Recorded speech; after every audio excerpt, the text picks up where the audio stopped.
Assalamualaikum warahmatullahi wabarakatuh. Semangat Jumat anak-anak hebat. Terima kasih.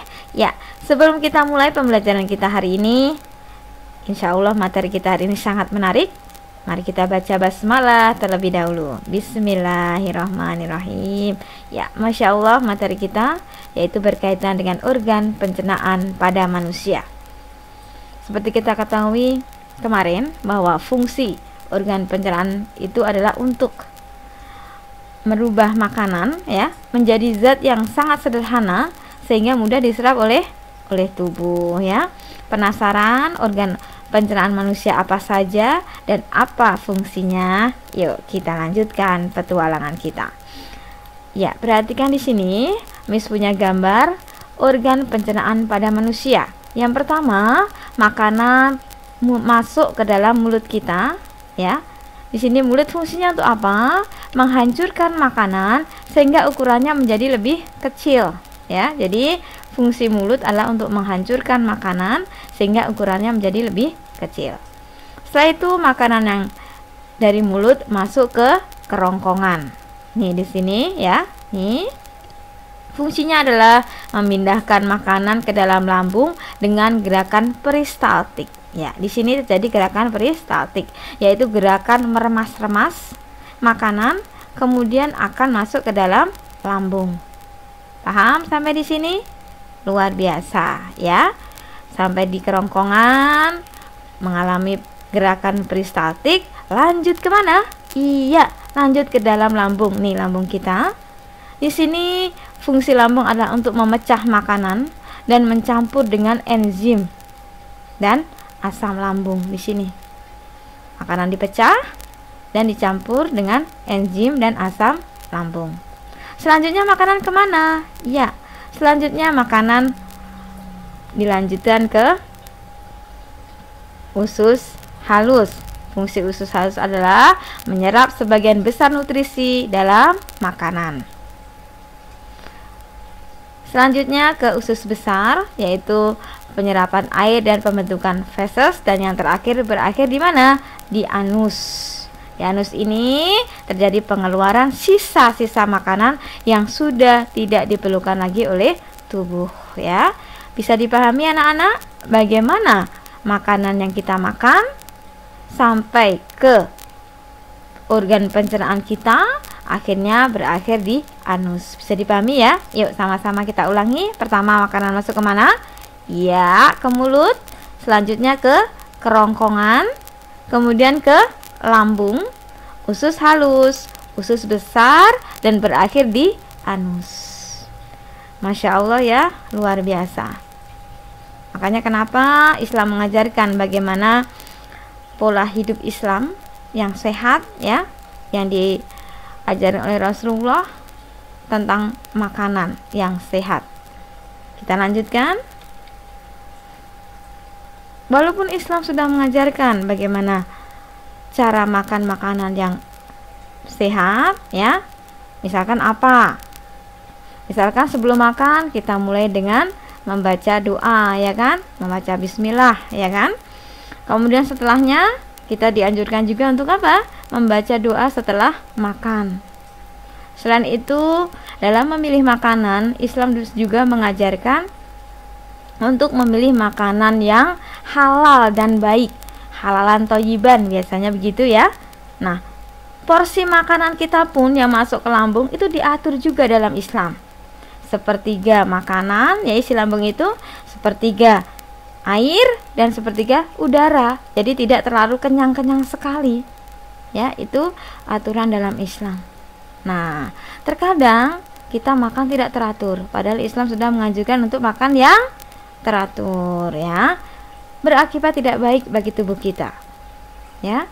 Pola makan yang tidak teratur mengakibatkan tubuh yang akan terus bekerja akan bagaimana? Terganggu.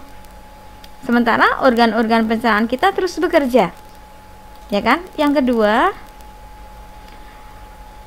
tidak akan ada makanan yang masuk ke dalam lambung. Kalau kita terlambat makan, otomatis makanan yang masuk ke lambung pun terlambat.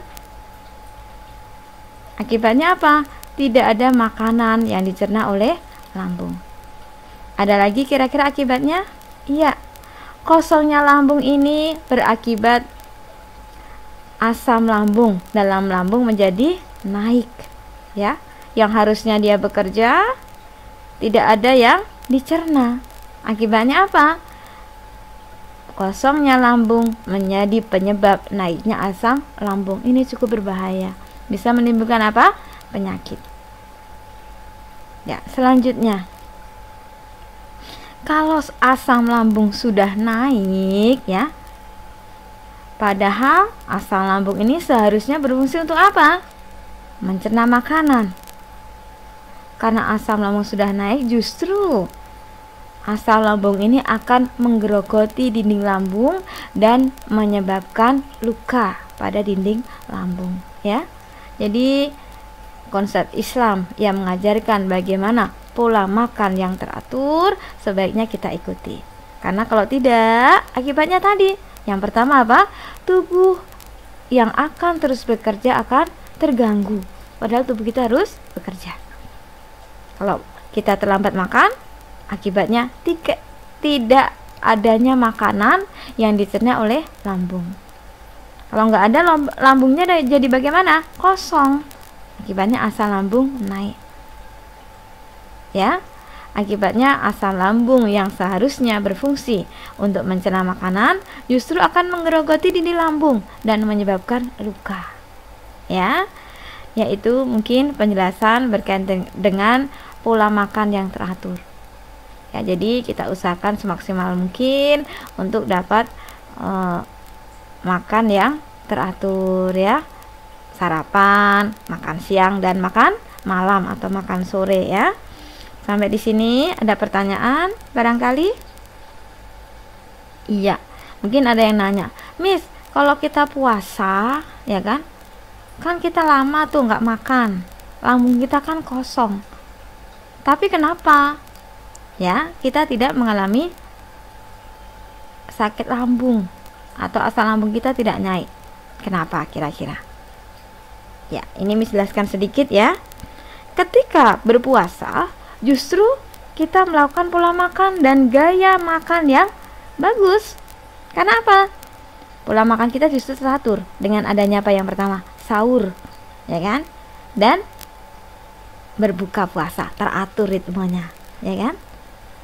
Selain itu, ketika kita puasa, menjauhkan keinginan kita untuk mengkonsumsi makanan-makanan yang tidak sehat, camilan-camilan yang tidak sehat. Ketika berpuasa otomatis apa? Tidak kita lakukan, ya. Makanya kenapa berpuasa itu termasuk menjaga pola makan yang teratur, ya.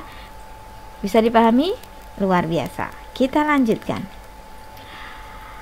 Setelah kalian menyaksikan penjelasan Miss dalam video ini berkaitan dengan organ pencernaan, ya kan, fungsi organ pencernaan sekaligus efek atau akibat dari makan yang tidak teratur, untuk tugas kalian cukup mengerjakan halaman 37, menuliskan akibat yang bisa ditimbulkan apabila makan tidak teratur, ya. Kalian kerjakan di buku paket saja, langsung di buku paket.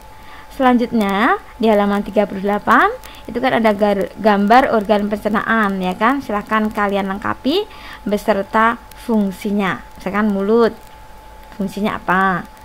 Kerongkongan, fungsinya apa? Dan terakhir apa? Di anus, ya. Mungkin itu saja penjelasan dari Miss berkaitan dengan organ pencernaan manusia.